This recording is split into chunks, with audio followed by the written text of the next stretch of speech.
Bueno, el primer tema del cual voy a hablar hoy es anestesia para tumores de fosa posterior, ¿sí? En cuanto a la fosa posterior, su contenido va a ser el tronco del encéfalo y el cerebelo. Lo que es importante, además de esas estructuras en sí, es la relevancia clínica que tiene según la patología que presenten nuestros pacientes, por ejemplo, un tumor, porque recordemos que a nivel del tronco del encéfalo están las salidas de todos los pares craneales, ¿sí? Por ejemplo, como vemos acá en esta imagen, el tercer par va a salir por encima de la protuberancia, ¿sí? El quinto par, por ejemplo, en la protuberancia, y el resto, la mayoría del resto de los pares, como el 6, el 7, el 8, el 9 y el 10, salen de la unión pontomedular, ¿sí? Bueno, ¿cómo va a estar irrigado el tronco del encéfalo y el cerebelo? Vamos a tener la arteria vertebral, que es esta, de acá abajo, ¿sí? Que va a dar ramas cerebelosas y la rama basilar, ¿sí? La arteria basilar se va a unir con la arteria comunicante posterior y va a formar lo que conocemos como polígono de Willis, ¿sí? Que ahí también podemos encontrar frecuentemente patologías aneurismáticas. Y en cuanto a lo que es el drenaje venoso, que más que nada tiene relevancia para lo que es los episodios de embolias aéreas venosas, tenemos las venas espinales anteriores, las venas medulares y el seno recto, ¿sí? Lo que más importancia tienen las embolias aéreas son los senos venosos, ¿sí? Porque están pegados a la dura madre, entonces no son compresibles y es bastante más fácil que les entre aire.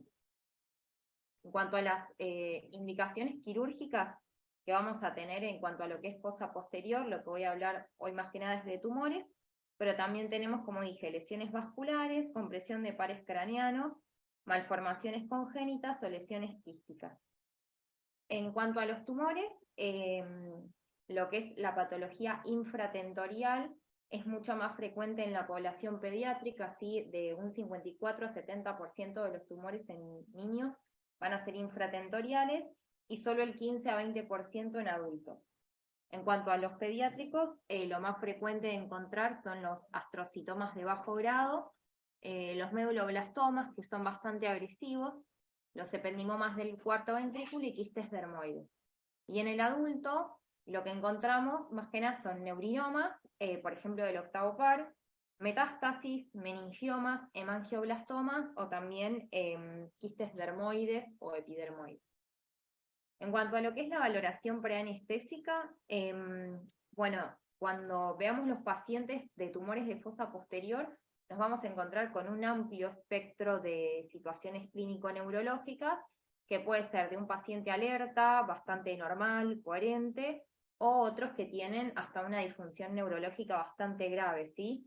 Importante, bueno, evaluar lo mismo de siempre, las medicaciones que toma el paciente, alergias, en este caso, en cuanto a las medicaciones, a veces es frecuente que ya el paciente venga con medicación anticonvulsivante, ¿sí? En cuanto a la evaluación de los pares craneales, hay que tenerlo en cuenta más que nada también, bueno, además de ver cómo se desarrolla la cirugía, en cuanto a lo que es el intraoperatorio, el antes sí ya hay pacientes que tienen afectación, por ejemplo, del noveno o décimo par, y son pacientes que no pueden tragar ni proteger la vía aérea, ¿sí? Eso es importante.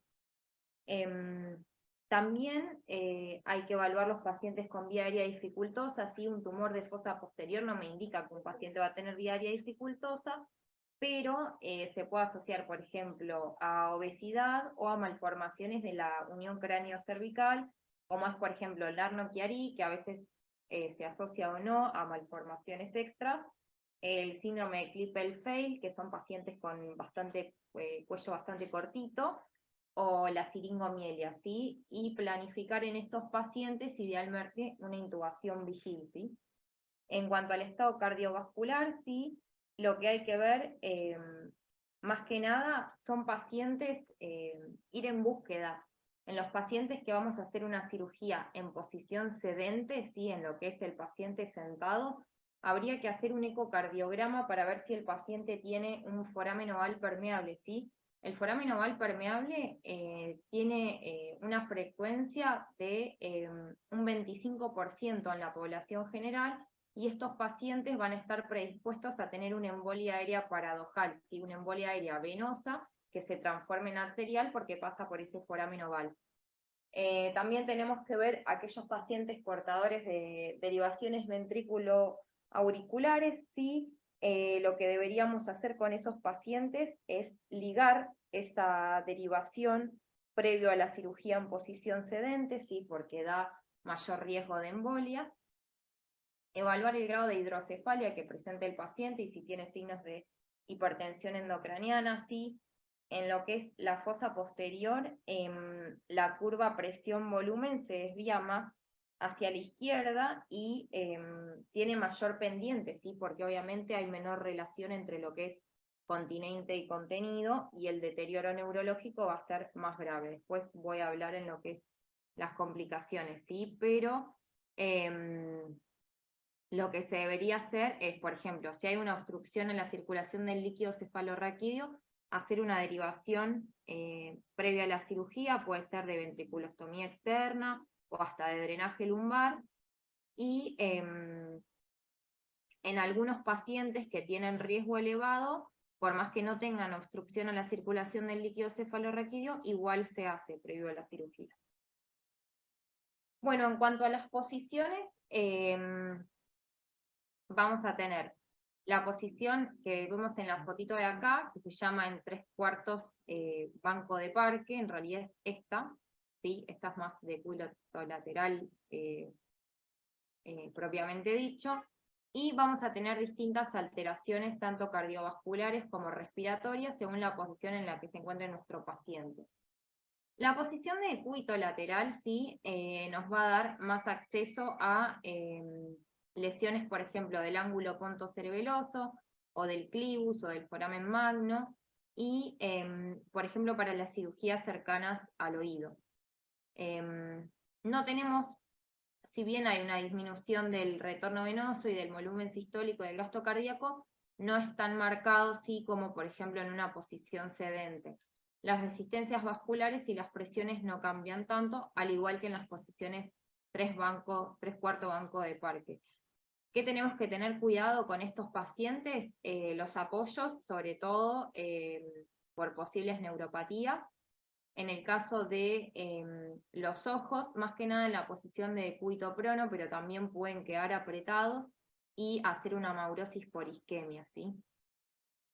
En los pacientes que se encuentran en decúbito prono tenemos dos posiciones: decúbito prono propiamente dicho, o la posición concorde, que es esta, en la cual la cabeza está sostenida por un cabezal, está como por fuera de la camilla y sostenida por un cabezal.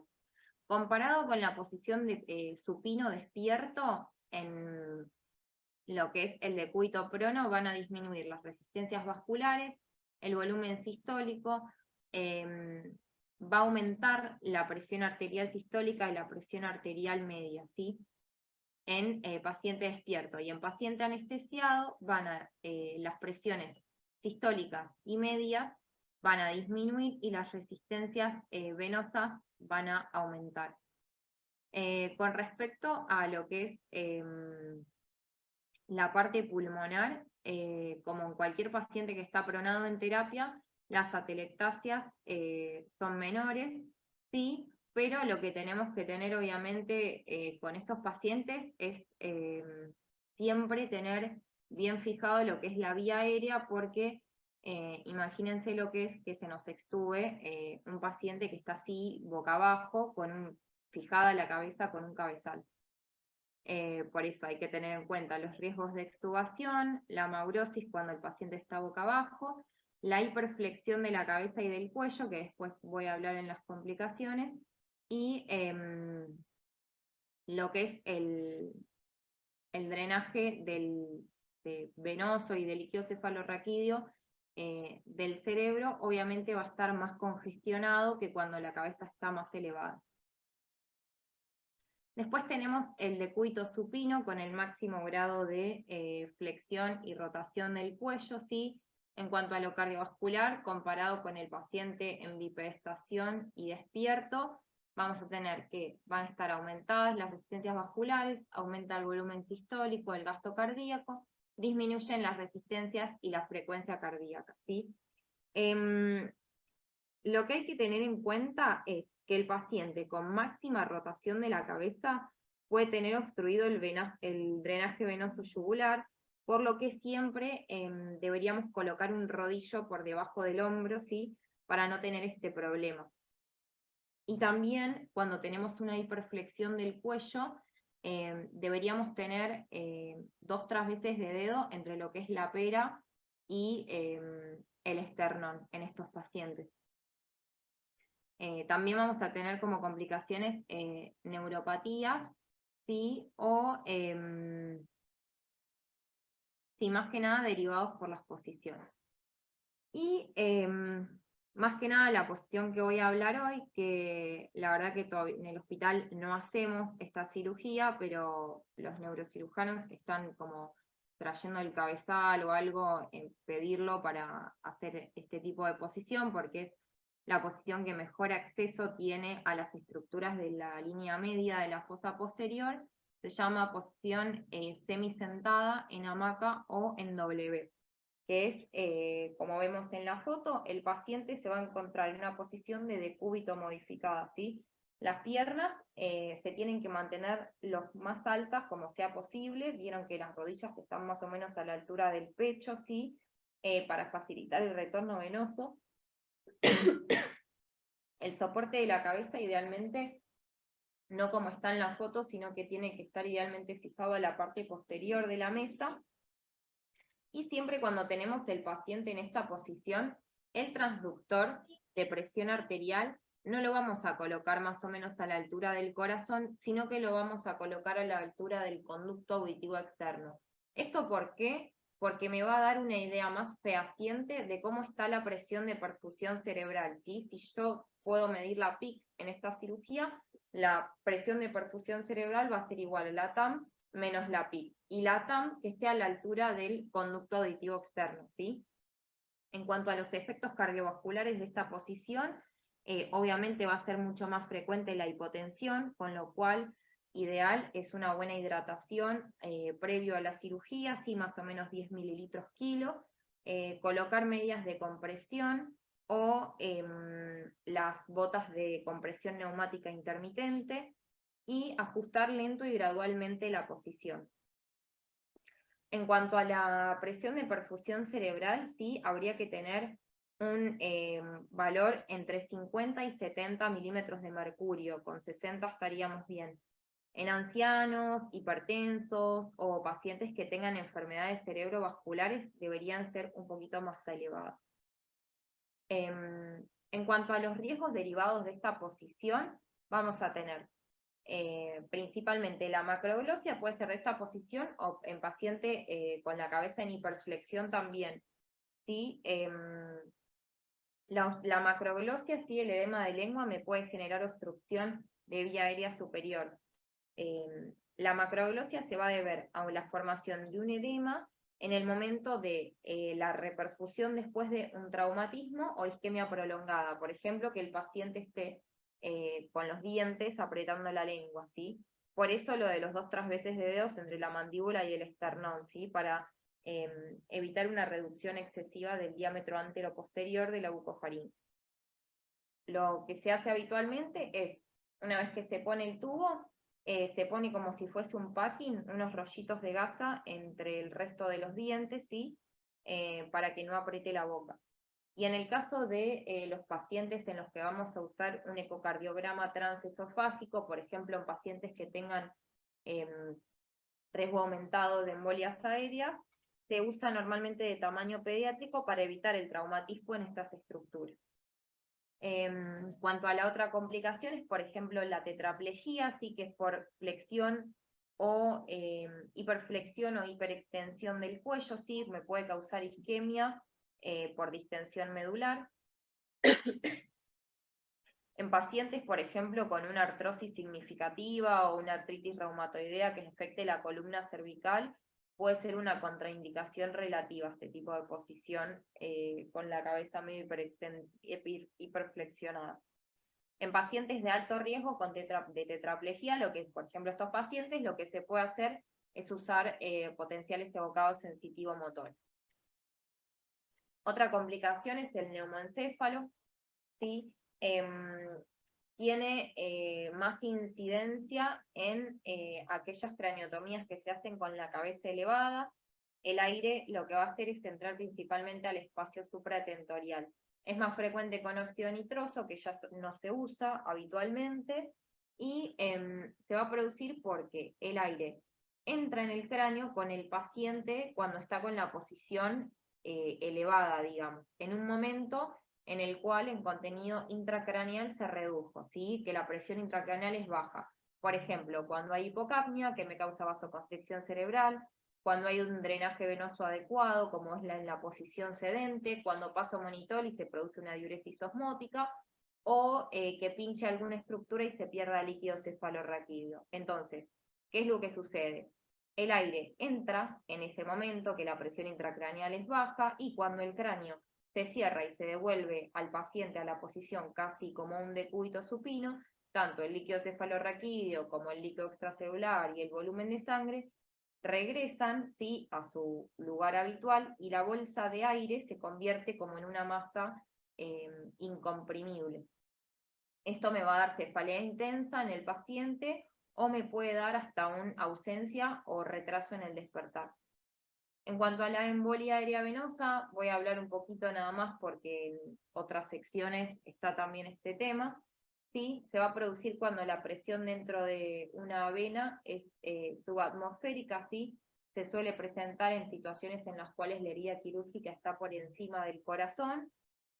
Se dice que el volumen de gas capaz de producir la muerte en el humano por el paso intravascular es más o menos de 200 a 300 mililitros de aire o 3 a 5 mililitros kilos. Los focos embolígenos más frecuentes van a ser la incisión medial, la incisión sobre un músculo, la incisión sobre el hueso, en el momento de la exéresis de tumor, o cuando incido sobre los senos venosos, ¿sí? Que son, como decía antes, no colapsables porque están fijados a la dura madre. En cuanto a lo que es la detección, sí, como detecto las embolias aéreas venosas, el monitor más sensible para esto es el ecocardiograma transesofágico, me detecta burbujas de hasta 0,02 mililitros kilo. Lo que dicen algunas bibliografías es que este volumen de aire en sangre a veces no me genera ninguna clínica o ningunos signos en el paciente, con lo cual podría no ser relevante, ¿sí? Lo que sí es relevante es, por ejemplo, 0,05 mililitros kilo, que con un ecocardio transtorácico se detecta, ¿sí? ¿En dónde ubicamos la sonda del eco transtorácico? A nivel de entre el tercer a cuarto espacio intercostal, ¿sí? Más o menos a nivel de la unión de la vena cava superior con la aurícula derecha, o sea, región paraesternal derecha, tercer a cuarto espacio intercostal. Y otro monitor que nos da idea de la embolia aérea venosa es la capnometría, ¿sí? Un aumento brusco mayor a 2 milímetros de mercurio, siempre y cuando obviamente el capnógrafo esté bien calibrado. Entonces, lo ideal, digamos, los estándares ideales para detectar embolia aérea venosa son la capno y el ecocardio transtorácico. Como medidas preventivas para una embolia aérea venosa, van a ser mantener una PVC entre 10 a 15 milímetros de mercurio, porque se vio que aumenta la incidencia en pacientes con PVC baja. En el caso de pacientes que sepamos que tienen un foramen oval permeable o que no lo sepamos porque no lo hayamos estudiado, se recomienda tener la PIP bajita o nada de PIP porque me predispone, este aumento de presión en el tórax me predispone a una embolia paradojal, ¿sí? Y en el caso de lo que es la conducta quirúrgica, se recomienda siempre poner cera ósea en los bordes de la craniotomía para disminuir la entrada de aire a través del hueso. ¿Cómo se actúa? Bueno, como dice, evitar nuevas entradas de aire, notificarlo al neurocirujano, inundar o sellar el campo quirúrgico, compresión yugular para que no siga entrando aire, descender el nivel de la cabeza. En cuanto al tratar el aire intravascular, bueno, administrar oxígeno al 100%, aspirarlo a través de una vena central o un catéter de la arteria pulmonar, lo que tengamos puesto en nuestro paciente. Y algo que no está bien del todo documentado, se recomienda las compresiones torácicas, ¿sí? Más que nada dicen que ayudaría a romper las burbujas, por ejemplo, una burbuja grande que me genera una obstrucción al tracto de salida del ventrículo derecho, convertirlo en burbujitas chiquitas, ¿sí? Y cuando ya tengo un paciente con un tromboembolismo de aire puesto, digamos, no sería un trombo, sería una embolia aérea puesta, apoyo inotrópico con dobutamina o efedrina, vasopresor con nora principalmente. En caso de asistolia, iniciar maniobras de RCP. Y el oxígeno hiperbárico también faltan estudios prospectivos, pero se sugiere que podrían beneficiarse aquellos pacientes en los cuales se inició la cámara hiperbárica dentro de las primeras 6 horas de producido el episodio. En cuanto al intraoperatorio, recordar que el posicionamiento debe realizarse de manera gradual, observando cuánto tolera la maniobra el paciente. Hay en algunos lugares que se hace lo que se llama el test de tolerancia a la posición, que se mantiene al paciente despierto en la posición en la cual va a ser intervenido durante más o menos 5 a 10 minutos, y se va monitorizando la aparición de dolor cervical, vértigo, parestesias, y eso nos da una idea de más o menos cómo lo va a tolerar en la cirugía. Se recomienda mantener una PIC menor a 20 milímetros de mercurio. También se dice que en cuanto a la hiperrotación de la cabeza, con respecto al cuerpo, se dice que con seguridad más o menos entre 40 y 45 grados la podríamos girar, más de eso ya tendríamos riesgo de lesión. En cuanto al craniostato de Mayfield, que era lo que se usa, que es lo que se usa para la posición sedente, ¿sí? O el paciente en posición concorde, es un estímulo bastante intenso. En la cirugía vieron que los pacientes neuroquirúrgicos el estímulo no es tan alto, porque el cerebro no tiene receptores para dolor, pero el cuero cabelludo y el hueso sí, con lo cual el craniostato es bastante estimulante. Puede producir aumento de la frecuencia cardíaca, hipertensión, y eso es malo porque me puede aumentar la PIC, ¿sí? Los tornillos, con lo cual no los debemos insertar hasta que no tengamos un buen plano anestésico, ¿sí? Lo que se puede hacer es un bloqueo regional del cuero cabelludo, sí que es bastante efectivo, o infiltración directa con anestésicos locales. También ha sido de ayuda, se vio el bloqueo alfa-2 con dexmedetomidina en infusión continua. En cuanto a la inducción, bueno, la monitorización es bastante parecida al resto de las cirugías, ¿sí? Lo mismo de siempre, se puede sumar el BIS. Y post-inducción, lo que se hace es presión arterial media, catéter venoso central, ecocardio en el caso de que tengamos, electroencefalograma en el caso de que tengamos, lo mismo que los potenciales evocados, sonda vesical y sonda nasogástrica. En cuanto a la elección del inductor anestésico, va a ser el que nosotros consideremos que mantenga la estabilidad hemodinámica en nuestro paciente. No hay ninguno de elección en estas cirugías. Lo que se puede hacer es hacer un bolo de lidocaína, 1,5 miligramos kilo antes de la laringoscopía, para evitar el aumento, el estímulo simpático y el aumento de la PIC. En cuanto a lo que es el bloqueo neuromuscular, tampoco. En los casos de que aquellos pacientes que vayamos a hacer potenciales evocados, lo recomendable en algunos casos es usar rocuronio, que se puede revertir con su Amadex de ser necesario. En cuanto al mantenimiento anestésico, tampoco, no hay una técnica, es decir, citiva o balanceada sea mejor en estos casos, siempre y cuando mantengamos la estabilidad hemodinámica, ¿sí? El halogenado más recomendado para los pacientes neuroquirúrgicos es el sevoflurano, ¿sí? Se vio que el deflurano, por más que si bien tiene un despertar más rápido, con lo cual puedo hacer una evaluación neurológica precoz en mi paciente, se vio que aumenta la presión tisular de oxígeno, con lo cual me puede dar una vasoconstricción, ¿sí? y hay que tener precaución en pacientes con presión intracraneal inestable, digamos porque es vasodilatador cerebral directo, el defloral. En caso de los potenciales evocados, se verían más afectados con anestésicos inhalatorios, pero esto se vio que es con concentraciones alveolares mínimas mayores a 1, ¿sí? A las concentraciones que las usamos nosotros no se verían tan afectados. En cuanto a lo que es la TIVA, se vio que tiene mejor incidencia en cuanto a los náuseas y vómitos postoperatorios, ¿sí? Los pacientes vomitan menos. El propofol va a disminuir tanto el flujo como el metabolismo cerebral, ¿sí? O sea, hay un balance neutro ahí. Si bien disminuye el flujo, es decir, la llegada de oxígeno, también disminuye el metabolismo.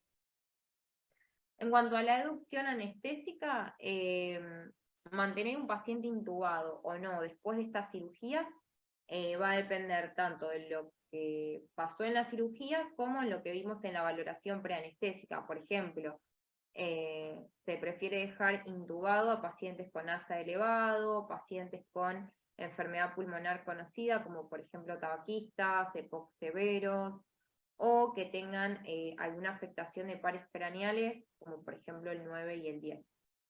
En cuanto a condiciones sistémicas, como para una aducción precoz, bueno, temperatura normal, normovolemia, normotensión, normoglucemia, un hematocrito mayor a 25, paciente que no esté coagulopático o que no tenga edema facial o de lengua, porque sabemos que no nos va a proteger la vía aérea.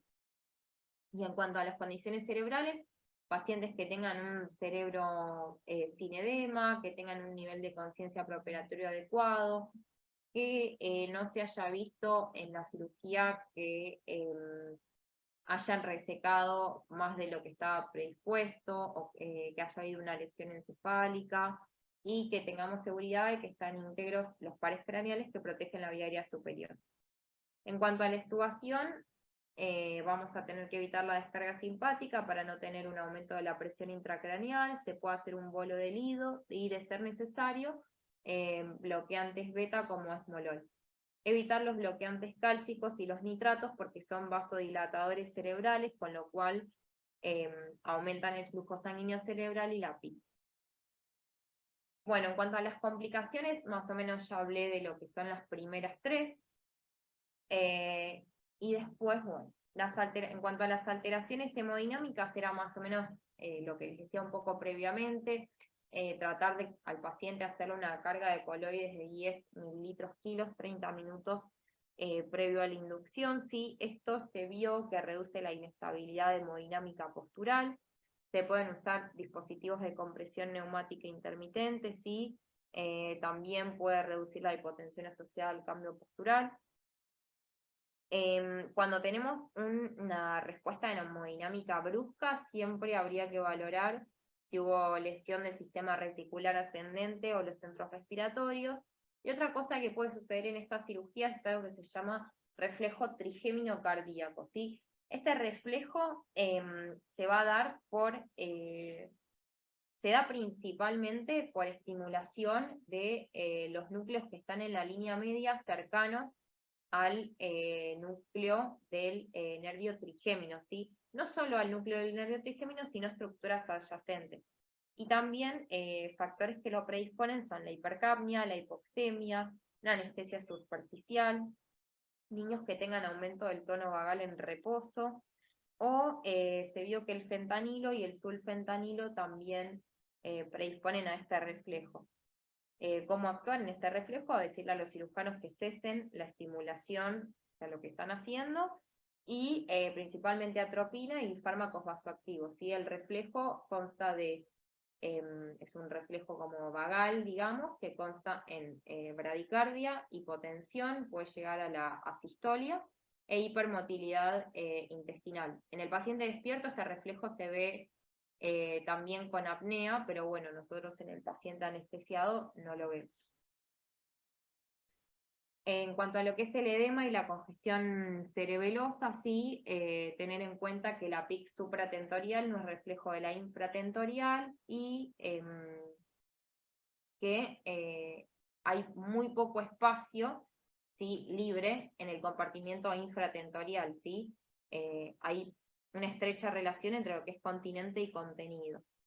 Como profilaxis deberíamos tener en estos pacientes medidas generales como una posición adecuada y esto de los cambios graduales, una temperatura normal, la presión arterial media, un plano adecuado, un adecuado bloqueo neuromuscular, drenaje constante a veces de líquido cefalorraquídeo de ser necesario y una hipocapnia moderada. La medida más rápida y eficaz para disminuir, digamos, la congestión cerebelosa es el drenaje de líquido cefalorraquídeo. Por eso pueden optar en estas cirugías por un drenaje lumbar o de ventriculostomía externa. No se recomienda en estos pacientes la hipocapnia prolongada, ¿sí? No es tan efectiva en disminuir la PIC, ¿sí? Y es peligrosa por riesgo de isquemia posterior. En cuanto a la hipotermia, se vio que si bien disminuye el flujo sanguíneo cerebral, me va a generar otros problemas como alteraciones en la coagulación, disfunción de miocardio, aumento de infecciones respiratorias, y además puede haber un edema rebote en el recalentamiento, ¿sí? Por eso no está recomendada hacer terapia con hipotermia en estos pacientes. En cuanto a las lesiones encefálicas causadas por la cirugía, sí, como en todo procedimiento quirúrgico, va a haber daño directo sobre el encéfalo, ya sea por lo que es la incisión, lesiones por termocoagulación, lesiones por los retractores cerebrales que ponen, ¿sí? Van generando presión sobre estructuras adyacentes y eso genera isquemia. Y también puede generarse vasoespasmo de las arterias nutricias que le dan el oxígeno a los núcleos de los pares craneales y que el paciente se despierte con clínica, por ejemplo, no sé, de un tercer par. Obviamente las lesiones encefálicas van a estar más favorecidas por la hipotensión o la hipoxemia, por eso siempre tratar de tener un paciente con una presión arterial media adecuada, ¿sí? Y una buena oxigenación, siempre ver si tenemos que reclutar o no al paciente, ¿sí? Como mejorar la parte pulmonar. En cuanto a la monitorización, podemos usar, si tenemos, un electroencefalograma, ¿sí? El electroencefalograma vamos a ver cambios cuando se pierden más o menos 10 a 15 mililitros cada 100 gramos de tejido cerebral por minuto de flujo sanguíneo cerebral, ¿sí? Es bastante como eficiente en monitoreo. No hay medidas neuroprotectoras ideales, pero bueno, siempre sí mantener una presión de perfusión cerebral entre 50 a 70, normocapnia y una oxigenación adecuada en estos pacientes. Otra complicación posoperatoria es el de fosa posterior, es el mutismo cerebeloso, sí, es una complicación transitoria. El mutismo cerebeloso forma parte de los llamados estados de mínima conciencia, ¿sí? El estado de mínima conciencia corresponde a una situación clínica en la cual el paciente no lo podemos meter, o sea, clasificar como un estado vegetativo o una pérdida total de conciencia. Porque el paciente puede ser que esté despierto, sí, pero tenga apatía, mutismo y disfunción cerebelosa. Tenemos casos leves y casos graves. El caso leve es el paciente que tiene mutismo akinético con incapacidad de moverse o hablar. Es decir, el paciente que está despierto te mira, pero no habla ni se mueve. Y los casos graves se llaman síndrome de fosa posterior, en el cual ya el paciente está despierto según su conciencia, si vos le pones un BIS o un electroencefalograma, pero va a tener ausencia de habla, ataxia, disminución de los movimientos voluntarios, pobre o nula ingesta oral, ausencia de apertura ocular espontánea, si vos como los amarreás un poquito abre los ojos, alteraciones del lenguaje o del comportamiento. El mutismo cerebeloso es mucho más frecuente que aparezca en niños, sí, pero bueno, también es mucho más frecuente la patología de fosa posterior en niños, también se ve un poco por eso. Factores de riesgo para tener esta complicación van a ser tumores que afectan el tronco del encéfalo o que comprimen el tronco del encéfalo, tumores que afectan el vermis o el cuarto ventrículo y los meduloblastomas, ¿sí? Que son bien frecuentes de los niños. En el caso de que yo tenga un paciente con disfunción cerebelosa, después de una cirugía de fosa posterior, igualmente lo primero que tengo que descartar es que tenga una hidrocefalia o una hipertensión endocraniana del compartimiento infratentorial, ¿sí? ¿Cómo vemos una hipertensión endocraniana? ¿Sí? En una primera fase vamos a tener signos y signos atribuibles a isquemia rombencefálica, ¿sí? El paciente va a tener vértigo, vómitos, disartria, nistagmos, hipoataxia, dismetría y cefalea bien intensa en la parte occipital.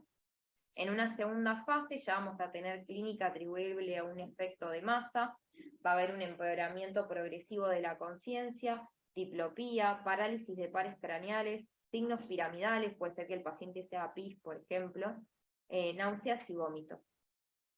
Y en una tercera fase ya vamos a tener síntomas por compresión del tronco encefálico, como hipertensión, bradicardia, disfunción respiratoria y coma.